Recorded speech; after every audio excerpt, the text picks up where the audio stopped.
Narito guys ang on the spot charity ng grupo para sa isang individual na nangailangan ng tulong. At mismo ang grupo ang siyang nakakita kay Aling Rosa na nakaupo sa isang waiting shed at napagalaman na siya ay walang permanenteng tirahan at walang asawa, ngunit may anak at kamag-anak na hindi niya nakasama sa buhay at siya ay pagalagala dito sa barangay Kaypian, San Jose del Monte, Bulacan.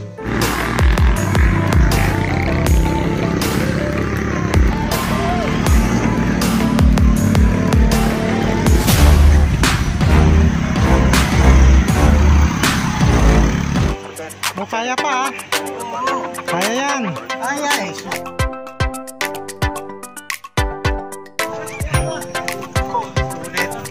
Sulit.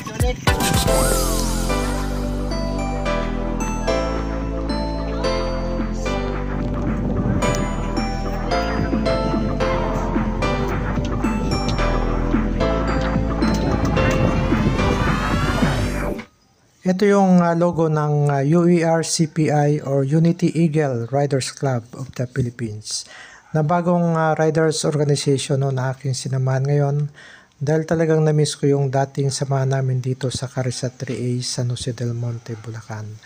So habang malakas pa at kaya pang mag-ride, at the same time na ma-enjoy natin ang buhay bilang riders. So bakit itong napili ko guys? Narito si Sir Abelardo Embrada, ang siyang founder ng Unity Eagle Riders Club of the Philippines. Kami po yung grupo ng Unity Eagle Riders Club of the Philippines. So nag-start po kami noong June 27, 2021. So sa awa naman po ng Diyos, hanggang ngayon po ipatuloy pa rin po kami nandito sa larangan ng Riders Community upang tumulong po sa mga tao, mga nangangailangan. Ang isa po sa pinakang po namin, purpose po talaga kung bakit po na po ang Unity Eagle Riders Club of the Philippines o URCPI ay makatulong po sa kapwa. Pero mas binibigyan po namin ng priority na makatulong po kami mismo sa mga member po namin. Hindi rin po kami basta-basta nag-rides nang wala pong kabuluhan. So binibigyan po namin ng kabuluhan. O bakit po naman kailangan pumunta sa isang lugar na wala namang kaming mapapala. So madalas po di po kami umalis din sa isang lugar na wala po kaming tinutulungan. So nagkakaroon po kami ng mga surprise na mga PDH. Meron po tayong long ride sa Erosion Sorsogon chapter natin. So sa March 28 hanggang March 31. Siguro halos karami naman po sa atin dito walang mga pasok. Kahit po mga nasa gobyerno natin na mga member. Marami po tayong activity na pwedeng gawin doon. Kasi meron po tayo doon isang pamilyang tutulungan. Mas magkakaroon din tayo mga feeding program habang March 31. Makatapos po ng pag-usap na ito, ilalakad na po natin yung announcement para po din sa magiging lakad po natin sa Erosin, sa susunod chapter natin. Mas mga kasama, kung kayo naman po ay mayroong mga kakilala, mga kaibigan, mga dating kasama dito sa iba't ibang grupo ng riders. So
Sige.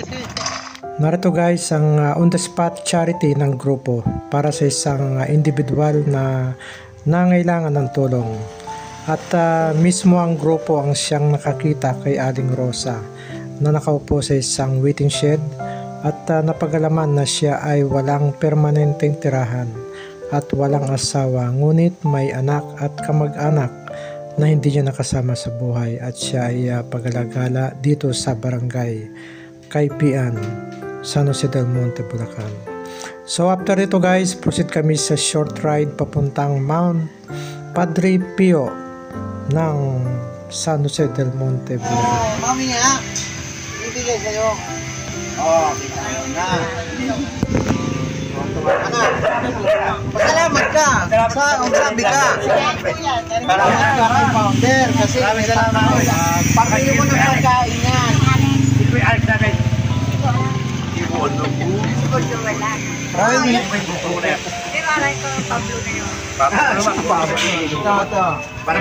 Para bibili nga kami.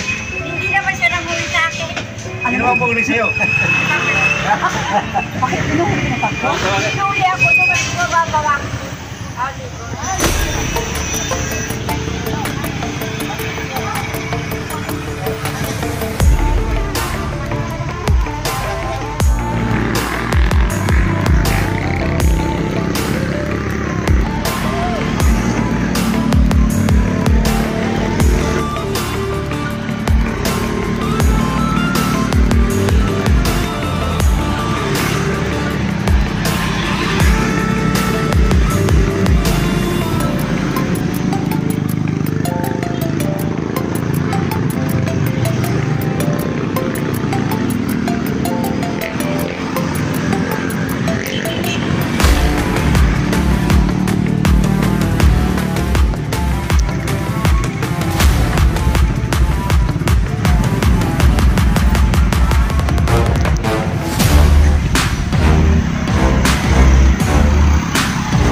Kasi ito yung Grotto Pio. Ito. So ito na yung way papunta doon sa taas. So yung parking talaga dito lang talaga siya. Yan dito. Okay. Na boss? Kaya pa? Ikaw? Di ko akit sa taas? Ikaw? Ha? Oo, tara. Dito na lang kami. Ang gugwapo nyo, ayaw nyo umakyat. Ha? Si parang Ed.